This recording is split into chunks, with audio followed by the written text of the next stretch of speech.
Apple makes the most celebrated chips in the consumer electronics industry. The M-series silicon-powering MacBooks, the A-series inside every iPhone, is widely considered the best integrated processor design available in the world, and Apple designs all of it. But here's what most people overlook entirely. Apple manufactures none of it. Every single chip Apple designs gets built at TSMC's factories in Taiwan. Every gigabyte of RAM inside your iPhone comes from Samsung, SK Hynix, or Micron. Every flash storage component comes from companies Apple doesn't control. The moment any one of those suppliers is disrupted, restricted, or sanctioned, Apple's entire product line is at risk. And right now, the company that forced the world to confront exactly that vulnerability is quietly building the thing Apple cannot. A complete end-to-end technology empire where they control everything. In May 2019, the United States placed Huawei on its entity list, a commercial embargo that was supposed to accelerate the Chinese company's collapse. It cut off Qualcomm chips. It severed access to Google's Android. It blocked TSMC from taking new orders. Every analyst model said the same thing. Without American technology, Huawei's smartphone business would disintegrate within years, and its role in global telecommunications would be permanently diminished. The company lost more than 80% of its smartphone market share almost overnight. From the outside, it looked like the sanctions had worked completely and decisively. Then something unexpected happened.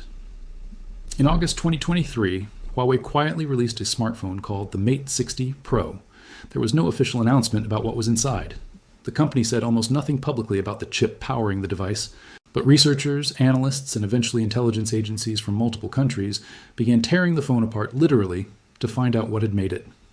What they found inside that device was not the product of a company that had been stopped. It was a 7-nanometer class processor, manufactured entirely within China by a domestic foundry using equipment that most Western experts had believed was physically insufficient to produce anything close to that level of sophistication. Read that again. In the 5 years since the sanctions were supposed to cripple Huawei permanently, the company had quietly found a path to building advanced semiconductors inside China using tools that weren't supposed to be capable of producing them. That chip, and everything it represented, was the opening signal of a story that has escalated dramatically every single year since then. And in 2026, the full scope of what Huawei has been assembling is becoming genuinely impossible to dismiss. To understand why this matters so far beyond one company's competitive strategy, you have to understand what a vertically integrated semiconductor empire actually means. Apple is brilliantly designed but fundamentally dependent. Its chips are designed in Cupertino and built in Taiwan. Its RAM is sourced from Korea and the United States. Its storage is procured from multiple suppliers across Asia. Its operating system runs on top of a dependency chain stretching across multiple continents, all of which are subject to trade policy, geopolitical tension, and supply disruption that Apple has zero control over. Apple's power is design. Its vulnerability is everything downstream of design. Huawei, having been forced by circumstance to confront exactly this type of vulnerability, is building something architecturally different. A stack where the design, the fabrication process, the memory, the storage, the operating system, and the software ecosystem are all being developed under a single strategic umbrella. Not perfectly, not without gaps, and not without the significant constraint of being blocked from the most advanced manufacturing equipment in the world. But systematically, relentlessly, with government backing, and with a clarity of mission that companies facing no existential threat simply don't develop. Let's start with the chip story, because the chip story is where 2026 has delivered its most stunning development so far. On May 25th of this year, He Tingbo, the president of Huawei's HiSilicon Semiconductor division and chair of the company's scientist committee, took the stage at the 2026 IEE International Symposium on Circuits and Systems in Shanghai. What he announced was an architectural framework that the industry is now calling the Tau scaling law, or informally, He's law, a deliberate parallel to Moore's law, the foundational principle that governed semiconductor progress for 6 decades. The Tau framework is Huawei's answer to the blockade that removed its access to EUV lithography equipment from ASML, the Dutch company that manufactures the only machines capable of printing the most advanced chips using extreme ultraviolet light. Without EUV, you cannot shrink transistors the way the industry has shrunk them for decades. Without transistor shrinkage, you cannot build chips that are faster, denser, and more efficient generation after generation. That is the wall Huawei has been facing. And He's announcement was, effectively, a description of how Huawei intends to go over it rather than through it. The specific technique is called logic folding. Instead of printing transistors on a single flat layer of silicon and making them smaller with each generation, logic folding stacks 2 wafers face to face, connecting them through the middle using hybrid bonding technology that creates ultra-high density interconnects between the layers. The resulting structure achieves a transistor density of 238 million transistors per square millimeter on the Kirin 2026 chip, which is the first device to implement this architecture. To put that number in context, it approaches the density of TSMC's 3-nanometer process node, which is currently among the most advanced mass production semiconductor manufacturing, available anywhere on Earth. The Kirin 2026 achieves this without EUV. It achieves this on equipment that China can actually access, and the performance improvements it delivers are not incremental. Compared to the 2025 baseline, CPU multi-core performance improves by 24%, GPU performance improves by 38%, and the neural processing unit, the component responsible for AI tasks, improves by 140%. By 2027, as logic folding matures further, Huawei projects NPU performance will be 3.1 times what it was in 2025. Think about what that means for AI capabilities on a domestically manufactured Chinese device built without any American technology in the stack. Beyond the single chip announcement, Heatingbo outlined a longer horizon. Huawei has set a goal of designing chips with transistor density equivalent to a 1.4 nanometer process node by 2031.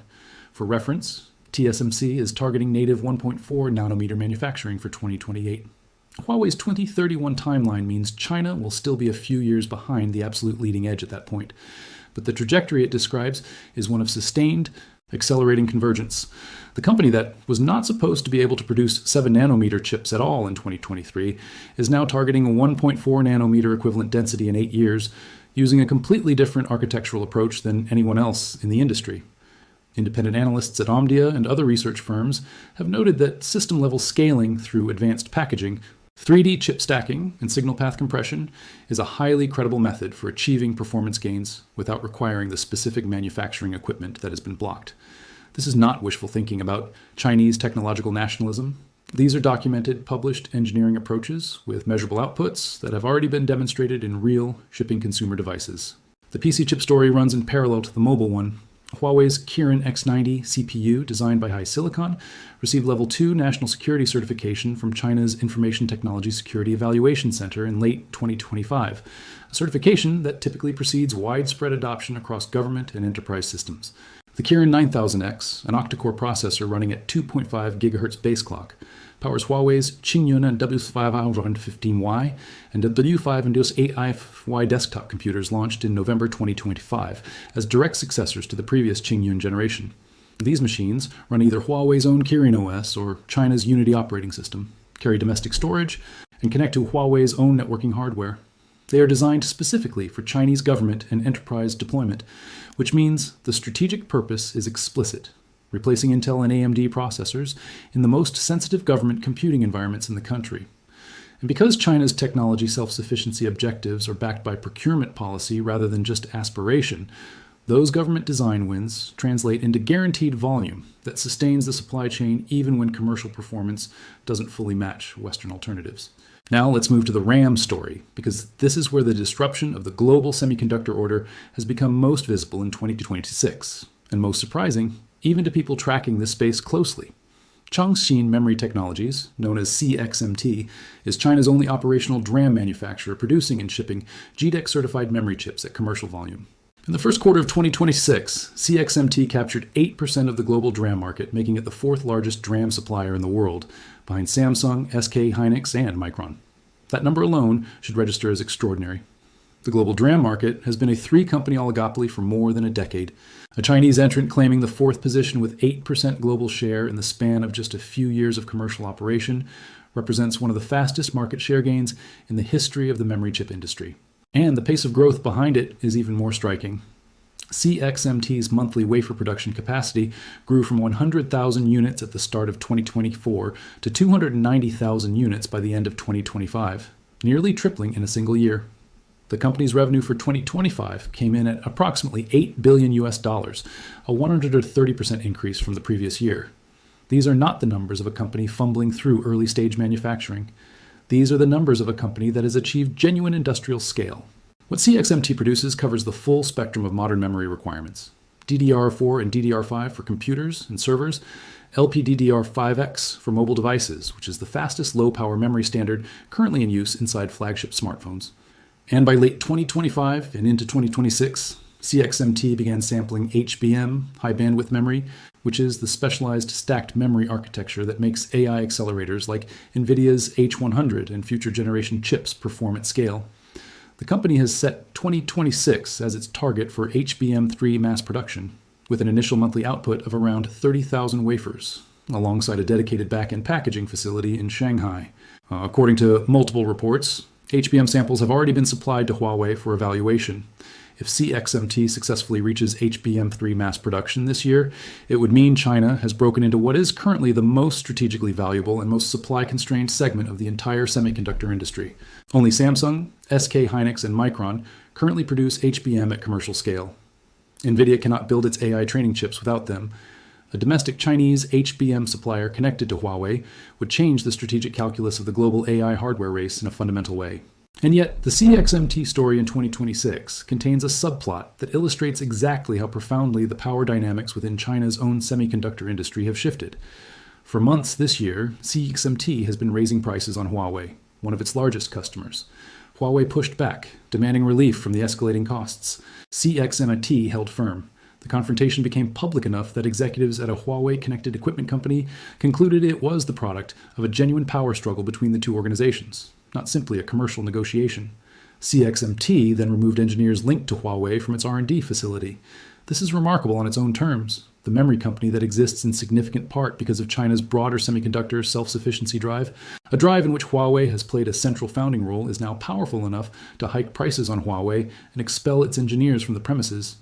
The dynamic that used to define the memory chip industry globally, where manufacturers like Samsung could dictate terms to Apple or any other customer because there were simply no alternatives, is beginning to replicate itself inside China's domestic chip ecosystem. CXMT has enough demand, primarily from Alibaba, Tencent, ByteDance, and the massive AI infrastructure build-out happening inside China, that it no longer needs to accommodate Huawei's pricing demands the way it once would have. That is a measure of how far this ecosystem has developed. The storage side of this picture belongs primarily to Yangtze Memory Technologies, YMTC, China's leading NAND flash manufacturer. YMTC was added to the U.S. trade blacklist in late 2022, but the company's response to that restriction closely parallels Huawei's response to its own sanctions: accelerate domestic alternatives and expand anyway. By early 2025, TechInsights, one of the most respected semiconductor research and teardown firms in the world, confirmed the first commercial availability of YMTC's X-Tacking 4.X architecture NAND chip inside a consumer SSD product. The technical analysis described YMTC's approach as showing genuine aspirations to compete with SK Hynix's top-of-line 321-layer NAND devices. Separately, CXMT's G4 DDR5 DRAM was confirmed in a retail product for the first time in the same period. TechInsights noted that both developments show material innovation in advanced memory and storage for the Chinese market, even while acknowledging that gaps with the Western leaders remain. YMTC's new factory in Wuhan, currently under construction, is designed to begin production in 2027 and will allocate 50% of its capacity to DRAM rather than just NAND, expanding the Chinese memory ecosystem's product coverage further. When that facility comes online, analyst projections suggest YMTC could surpass both SK Hynix and Micron to become the third largest NAND manufacturer globally, behind only Samsung and Japan's Kioxia. Huawei's integration of these domestic memory and storage components into its own product line is already visible. The Qingyun W515X PC launched in 2024, with Huawei's own branded universal flash storage drives and SSDs. The relationship between Huawei's device portfolio and the domestic supply chain beneath it is intentional and systematic. The PC platforms use YMTC connected storage. The mobile platforms are designed to use CXMT memory. The entire device stack, from the Kirin processor through the memory architecture through the storage layer, is being engineered as a coherent domestic system rather than a collection of individual component sourcing decisions. But perhaps the most ambitious part of Huawei's vertical integration story isn't in silicon at all. It's in software. On June 12, 2026, at the Huawei Developer Conference in Dongguan's Songshan Lake, Richard Yu, Huawei's executive director and chairman of the Terminal Business Group, officially launched HarmonyOS 7. The announcement formalized a shift that has been building for years. HarmonyOS is now a fully agent-driven operating system, with the system's AI assistant Xiaoyai commanding over 2,100 system-level capabilities. The overall HarmonyOS ecosystem has surpassed 1.3 billion devices, cementing it as the second largest smartphone operating system in China. According to Counterpoint research data for the first quarter of 2026, HarmonyOS now holds 5% global mobile OS market share, compared to Android's 79% and iOS's 22%. Richard Yu explicitly stated, for the first time in the company's history, a clear and formal intention to accelerate global expansion, noting that overseas apps and atomic services on the platform already exceed 17,000. What HarmonyOS Next represents structurally is the final piece of the independence argument. It is a completely proprietary operating system with its own kernel, its own programming language called ArcTS, its own compiler, its own UI framework, and its own application ecosystem. It does not run Android apps. It does not depend on Google services. When developers build for HarmonyOS Next, they are building for an entirely separate platform using Huawei's own development environment. Huawei has invested approximately $1 billion to support developer adoption, is training over 100,000 HarmonyOS developers monthly, has engaged over 10,000 domestic partners, and has established research collaborations with over 300 universities. More than 4,000 of the top 5,000 apps used by Chinese consumers have already been ported to the native platform. The chicken and egg problem that killed Windows Phone, BlackBerry OS, and every other mobile platform that tried to challenge the iOS-Android duopoly, the impossibility of building an app ecosystem without users and users without apps, is being solved in China through regulatory preference, procurement mandates, developer funding, and sheer commercial scale that no Western competitor has been willing to match. Here is the comparison that crystallizes what Huawei is actually building, measured against the company most commonly cited as the gold standard for integrated technology design. Apple designs the best chips in the consumer space, but Apple fabricates none of them. TSMC builds everything. Apple sources its DRAM from Samsung, SK Hynix, and Micron. Apple sources its NAND storage from Kioxia, Samsung, and others. Apple's iOS runs exclusively on Apple hardware, which is a genuine parallel to Huawei's approach, but iOS depends on app development relationships that are subject to geopolitical pressure in ways that Apple cannot fully control. If the United States and Taiwan ever face the kind of conflict that American defense analysts have been gaming out for years, Apple's chip supply is disrupted the moment TSMC's fabs are threatened. There is no Apple backup fab. There is no Apple-controlled memory supply. The most valuable company in the world by market capitalization is, at the silicon layer, one geopolitical event away from a supply crisis it has no domestic alternative for. Huawei is building the alternative to that vulnerability, not for Apple's benefit, for China's. And in doing so, it is constructing something that has never existed in modern consumer electronics, a technology company that designs its own processors, is developing its own memory supply chain, is integrating its own storage products, runs its own proprietary operating system that has already exceeded 1 billion devices, and has the backing of a government that treats all of it as a matter of national strategic priority rather than commercial preference. The gaps are real. The Western technology leads in manufacturing remain significant. Huawei's chips, even with their remarkable logic folding architecture, will not match TSMC's most advanced nodes for several more years. CXMT's DRAM lags the leading edge by approximately 3 years according to industry analysts. YMTC's NAND has reached a genuinely competitive tier, but is not yet ahead of Samsung's best. But here's what matters about trajectories rather than current positions. In 2019, Washington concluded that cutting off Huawei's technology supply would force the company to the sidelines permanently. In 2023, Huawei launched a 7-nanometer smartphone and proved that assessment wrong. In 2026, Huawei's chip division is announcing 1.4 nanometer equivalent density roadmaps, logic folding architectures achieving TSMC 3 nanometer class transistor density, a domestic DRAM partner posting 130% annual revenue growth with HBM production imminent, a NAND supplier approaching top 5 global status, and a proprietary operating system with over 1 billion devices and explicit global expansion plans. The question that no one in the semiconductor industry, no government intelligence agency, and no competitor company has been able to answer satisfactorily is this: if 6 years of the most comprehensive technology sanctions ever applied to a major private company produced these results, what does the next 6 years produce? The vertical stack is not complete, but the direction of travel is clear, the pace is accelerating, and the thing being built is unlike anything any technology company has attempted to construct since the early history of the semiconductor industry itself.